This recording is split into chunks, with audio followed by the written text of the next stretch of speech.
ওয়া নাহনু আকরাবু ইলাইহি মিন হাবিলিল ওয়ারিদ।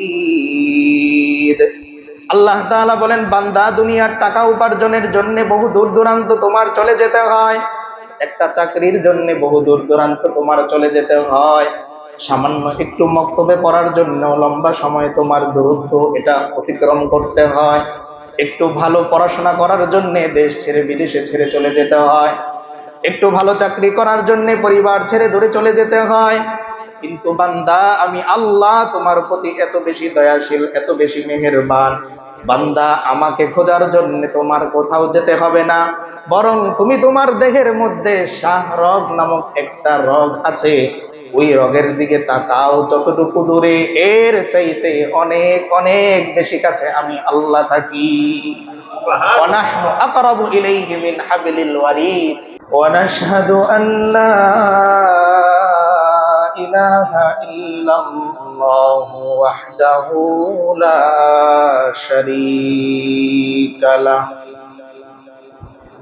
ওয়া নাশহাদু আন্না সাইয়্যিদানা ওয়া সানাদানা ওয়া হাবিবানা ওয়া হাবিবা রাব্বিনা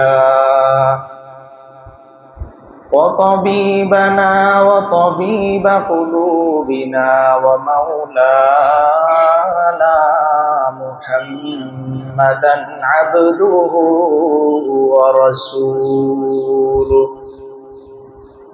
الذي أرسله الله تعالى بالحق بشيرا ونذيرا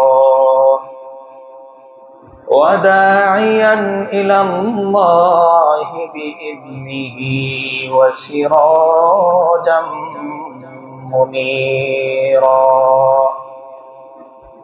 صلى الله تعالى عليه وعلى آله وأصحابه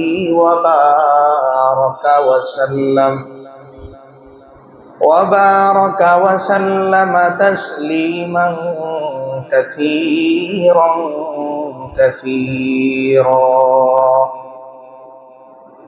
أما بعد، فقد قال الله تبارك وتعالى في كلامه المجيد وفرقانه الحميد: أعوذ بالله من الشيطان الرجيم. بسم الله الرحمن الرحيم. يا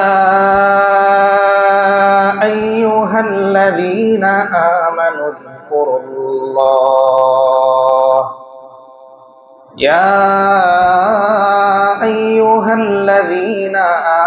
اذكروا الله ذكرا كثيرا وسبحوه بكرة وأصيلا. وقال تعالى في آية أخرى: الذين آمنوا وتطمئن قلوبهم بذكر الله ألا بذكر الله تطمئن القلوب. صدق الله العظيم وصدق رسوله النبي الكريم، ونحن على ذلك لمن الشاهدين والشاكرين، والحمد لله رب العالمين. وقال تعالى في شان حبيبه ومحبوبه مخبرا وآمرا: إن الله وملائكته يصلون على النبي يا أيها الذين آمنوا صلوا عليه وسلموا تسليما. اللهم صل على محمد وعلى آل محمد محمد كما صليت على إبراهيم وعلى آل إبراهيم إنك حميد مجيد اللهم بارك على محمد وعلى آل محمد كما باركت على إبراهيم وعلى آل إبراهيم إنك حميد مجيد الحمد لله মহান আল্লাহ তাআলার দরবারে লাখ কোটি শুকরিয়া একমাত্র তারই ফজল ও করম তারই মেহেরবানি তিনি দয়া করে আমাদেরকে নির্বাচিত করে আজকের এই বরকতময় জুমাবারে আমাদের সকলকে উপস্থিত হওয়ার তৌফিক দান করেছেন বৃষ্টি এই প্রতিকূল অবস্থাতেও আমাদেরকে রবের ডাকে সাড়া দেওয়ার সুযোগ দান করেছেন এজন্য আমরা সর্বপ্রথম সেই মহান মালিকের দরবারে কালিমাতুশ শুকর আদায় করি বলি সকলেই আলহামদুলিল্লাহ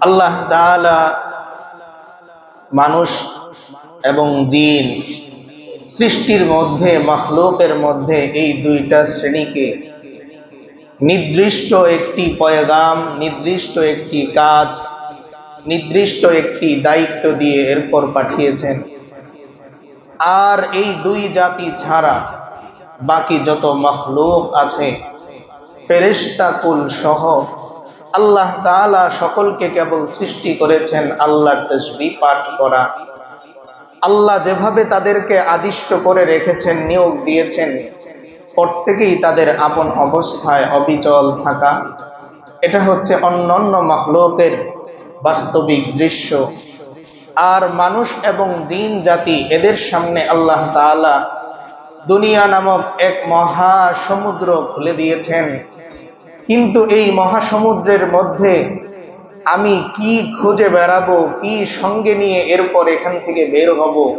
এই পয়গাম আল্লাহ তাআলা কোরআনে কারীমের মধ্যে স্পষ্ট জানিয়ে দিয়েছেন দেখেন যেই ব্যক্তির নির্দিষ্ট কোনো উদ্দেশ্য মাকসাদ টার্গেট নেই সে পথভ্রষ্ট সে দিক হারা হয় সে পথ হারা হয় সে বারবার লাঞ্ছিত হয় কারণ তার নির্দিষ্ট কোনো টার্গেট নেই মানুষ আল্লাহ তাআলার কাছে ক্ষেত্র বিশেষ ফেরেশতার চাইতেও অনেক বেশি শ্রেষ্ঠ এর কারণ হচ্ছে এই যে মানুষকে আল্লাহ তাআলা বিশাল এক সমুদ্রের মধ্যে দুনিয়া নামক এক সমুদ্রের মধ্যে ছেড়ে দিয়েছেন আর এখানে হাজারো বাধা হাজারো লোভ হাজারো লালসা হাজারো বিপত্তি তার সামনে আসে কিন্তু সে এই সব বাধা বিপত্তি সব লোভ লালসা এগুলো অতিক্রম করে সে তার রবের সন্তুষ্টি অর্জন করার জন্য নিজেকে ব্যস্ত রাখে এই কারণে এজন্য আমরা জানি ফেরেশতার মধ্যে আল্লাহ তাআলা গুনাহ করার নাফরমানি করার যেই তবিয়ত যেই স্বভাব এই স্বভাবই আল্লাহ তাআলা ফেরেশতাদের মধ্যে দেননি কিন্তু একজন মানুষের মধ্যে আল্লাহ তাআলা এই স্বভাব দিয়েছেন যে তার স্বভাবের মধ্যে গুনাহ করার যেই তবিয়ত ফিতরত এটা আছে তাই আল্লাহ তাআলা বান্দাকে পরীক্ষার জন্য দুনিয়াতে পাঠিয়েছেন যে আমার বান্দা কি এই গুনাহের মধ্যে নিজেকে জড়িয়ে ফেলে নাকি এখান থেকে সে এই গুনাহ ছেড়ে আমার দিকে সে ধাবিত হতে পারে এটা দেখার জন্য আল্লাহ তাআলা মানুষ এবং জিন জাতিকে সৃষ্টি করেছেন আমরা সকলেই একটি আয়াত জীবনে বহুবার শুনেছি কোরআনে কারীমের মুজিজা হলো এই আমরা জানি অন্যান্য মুজিজা সহ এটাও একটা মুজিজা যে কোরআনের স্বাদ আজও পর্যন্ত শেষ হয়নি বছরের পর বছর যুগের পর যুগ শতাব্দীর পর শতাব্দী চলে গেল কিন্তু আজও পর্যন্ত কোনো মুসলমান কোনো মুমিন এই কথা বলেনি কোরআনের স্বাদ আগের মতন নাই আমি এই কথা বলি আগের মতন মিস্ত্রি খুঁজে পাওয়া যায় না আগের মতন খাঁটি রং খুঁজে পাওয়া যায় না আগের মতন ইঞ্জিনিয়ার পাওয়া যায় না আগের মতন সৎ মানুষ খুঁজে পাওয়া যায় না কিন্তু আজও পর্যন্ত কোনো মুসলমানের মুখে এই কথা আসে নাই। আগের মতো কোরআনের স্বাদ পাওয়া যায় না। কেন? কারণ কোরআনের মুজিজা এটা যে আল্লাহ তাআলা বলেন, ইন্না নাহনু নাযালনা যিকরা ওয়া ইন্না লাহু লাহাফিজুন। ও আমার নবী, আপনার কোনো টেনশন নাই, আপনার কোনো চিন্তা নাই। এই কোরআন আমি আল্লাহ নাজিল করেছি, আর এর সংরক্ষণের দায়িত্ব আমি আল্লাহ নিজে কুদরতি হাতে নিয়ে নিয়েছি।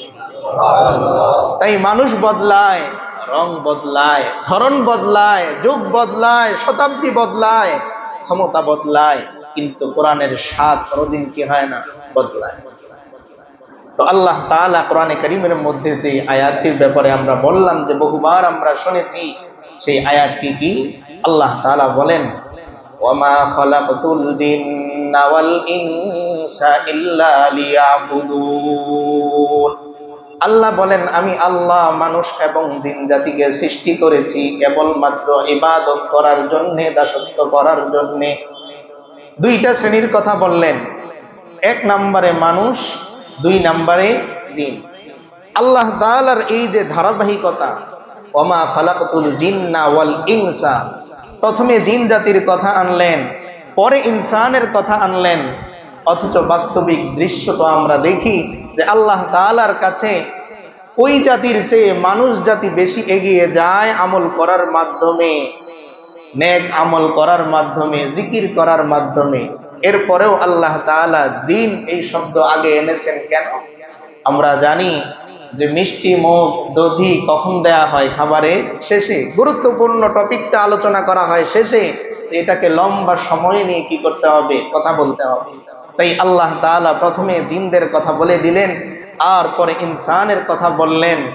কিন্তু একটা পয়েন্ট, যারা বিজ্ঞান নিয়ে চর্চা করেন তারা সহজে বুঝবেন এই জিনিসটা। ইল্লা লিয়াবুদুন, দাসত্বের সাথে জিন শব্দের সম্পর্ক কাছাকাছি নাকি ইনস এই শব্দের সম্পর্ক কাছাকাছি? সবাই একটু খেয়াল করি। আল্লাহ তাআলা প্রথমে বললেন, ওয়ামা খালাকতুল জিন্না ওয়াল ইনসা ইল্লা লিয়াবুদুন। প্রথমে জিন, পরে ইনসান, পরে লিয়াবুদুন। একটু যদি আমরা খেয়াল করে তাকাই, লিয়াবুদুনের সাথে সম্পর্ক কাছাকাছি হচ্ছে ইনসানের। কারণ ইনসান আর ইবাদত এই দুইটার মাঝখানে কোনো শব্দ আল্লাহ তাআলা আনেন নাই। এর দ্বারা আল্লাহ তাআলা ইঙ্গিত দিলেন যে মানুষের মধ্যে আমার প্রতি ভালোবাসা, মহাব্বত তৈরি হওয়াটা সৃষ্টিগতভাবেই বেশি কাম্য। এই কারণে আল্লাহ তাআলা লিয়াবুদুন শব্দের কাছাকাছি নিয়ে আসলেন ইনসানদের। এই আয়াতের অনুবাদ আমি যেটা করলাম, এই অনুবাদই আমরা সর্বদা শুনে এসেছি। কিন্তু কোরআনে কারীম হচ্ছে এমন এক গ্রন্থ যার একটা শব্দ হাজার লাইন, হাজারটা পৃষ্ঠা হয়ে যেতে পারে একটা শব্দ। এজন্য এক সাহাবী বলতেন, আমি রাসূল করিম সাল্লাল্লাহু আলাইহি ওয়াসাল্লামের থেকে আলিফ লাম মিম এর অর্থ আমরা জানি না। আমরা এই কথা বলি যখন ছাত্রদেরও পড়াই, আল্লাহু আ'লামু বিমুরাদিহি, আল্লাহই এর উদ্দেশ্য, এর মর্মার্থ, এর ভাবার্থ সম্পর্কে আল্লাহই ভালো জানেন। কিন্তু ওই সাহাবী বলতেছেন যে এই আলিফ লাম মিমের ব্যাপারেও আমি আমার প্যারে রাসূল সাল্লাল্লাহু আলাইহি ওয়াসাল্লাম থেকে যেই পরিমাণ ব্যাখ্যা শুনেছি, এটা আমি লিখে কি করতে পারবো না, শেষ করতে। তো এই লিয়াবুদুনের মধ্যে আরো একটি গভীর অর্থ রয়ে গেছে। সেই অর্থটা হচ্ছে এই যে আল্লাহ তাআলা কেমন যেন এখানে বোঝাচ্ছেন যে আমি জিন এবং মানুষকে সৃষ্টি করেছি আমাকে খুঁজে বের করার জন্য। কি অনুবাদ করলাম একটু সবাই বলেন আমার সাথে, আমাকে খুঁজে বের করার জন্য। কেন এই অনুবাদ করলাম? প্রশ্ন আসতে পারে। ইবাদতের মূল মাকসাদ কি? দাসত্বের মূল মাকসাদ কি? মনিবের সন্তুষ্টি অর্জন করা, মনিবকে খুঁজে পাওয়া। তার মানে আল্লাহ যে এখানে বললেন আমি জিন এবং মানুষকে সৃষ্টি করেছি আমার ইবাদতের জন্যে, এর মানে হচ্ছে আমাকে খুঁজে বের করার জন্য। প্রশ্ন, কেন খুঁজবো? আল্লাহ তো আমাদের সঙ্গেই থাকেন, খুঁজবো কেন? এটাই উত্তর, যে আল্লাহ যেহেতু সঙ্গেই থাকেন তাই আমার খুঁজে বের করা সহজ। এজন্য আল্লাহ তাআলা দায়িত্ব দিলেন যে বান্দা আমাকে খোঁজো, কারণ পৃথিবীর সমস্ত জিনিস খুঁজে বের করা কঠিন, কিন্তু আমি রবকে সন্তুষ্ট করা, খুঁজে বের করা সবচাইতে সহজ। আজকে উদাহরণস্বরূপ, আপনি যেই বিছানায় বেডে শুয়ে আছেন, বালিশটা যদি ভাঁজ করে আপনি ওয়ার্ড্রোবে রাখেন, ওখান থেকে এনে এরপর ঘুমাতে যেতে হয়। একটা বিছানার ঝাড়ু আপনি রেখেছেন, এটাও আরেক জায়গা থেকে এনে এরপর পরিষ্কার করতে হয়। মাথার টুপিটা খুলে আপনি পাঞ্জাবির পকেটে রেখেছেন, নামাজ পড়বেন তো পাঞ্জাবির কাছে যে এরপর সেটা পড়তে হয়। কিন্তু আল্লাহ তাআলা বলেন, বান্দা আমার কাছে তোমার আসতে হবে না, আমি তোমার কাছে আছি, তুমি বরং একটু খোঁজো, তাহলেই তুমি আমাকে পেয়ে যাবে। আল্লাহ স্পষ্ট বলেন, ওয়ানাহনু আকরাবু ইলাইহি মিন হাবিলিল ওয়ারিদ।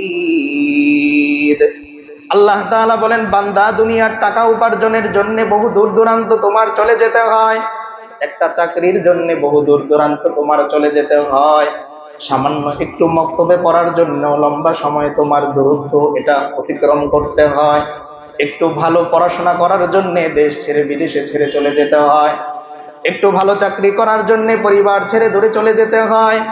কিন্তু বান্দা আমি আল্লাহ তোমার প্রতি এত বেশি দয়াশীল, এত বেশি মেহেরবান, বান্দা আমাকে খোঁজার জন্য তোমার কোথাও যেতে হবে না, বরং তুমি তোমার দেহের মধ্যে শাহরগ নামক একটা রগ আছে, ওই রগের দিকে তাকাও, যতটুকু দূরে এর চাইতে অনেক অনেক বেশি কাছে আমি আল্লাহ থাকি।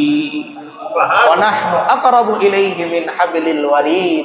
এই যে গলার দুই পাশে মোটা দুইটা রগ, এর থেকে মুখের দূরত্বটা কতটুকু? 4 ইঞ্চি 4 আঙ্গুল হবে। আল্লাহ বলেন, বান্দা এর চাইতেও আমি অনেক বেশি কাছে। কিন্তু আফসোস হলো এই, তুমি চাকরি খুঁজে বের করলে 2 জেলা অতিক্রম করে, তুমি টাকা জোগাড় করে আনলে দেশ ছেড়ে প্রবাসে যেয়ে, কিন্তু বান্দা কবরে চলে আসলে শাহরগের চাইতেও আমি আল্লাহ তোমার বেশি কাছে ছিলাম, বান্দা তুমি আমাকে খুঁজে পেলে না, আফসোস তোমার।